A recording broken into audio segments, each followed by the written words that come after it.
Is thermal decomposition reaction, and this is the reaction for thermal decomposition reaction.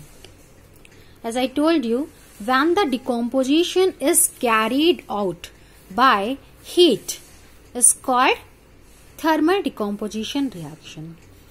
So here you can see the single product calcium carbonate, which is called limestone, is break down into quicklime, that is calcium oxide and carbon dioxide. Okay, so means they are in this reaction one reactants break down into two products. First is calcium oxide and the carbon dioxide by applying heat. So this reaction is decomposition reaction.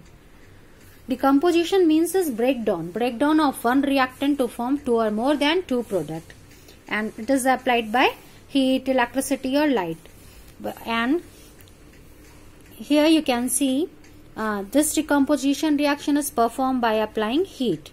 Okay, so this reaction is decomposition reaction is called thermal decomposition reaction. Next one is electrolytic decomposition reaction.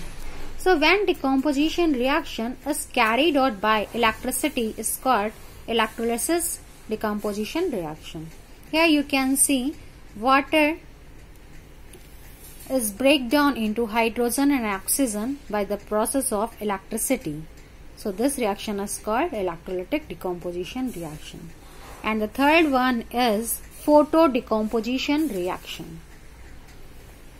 Now next is photo decomposition reaction. So when decomposition reaction is carried out by light is called photochemical decomposition reaction. Here silver chloride, AgCl, silver chloride is decomposed into silver and chlorine by the process of sunlight.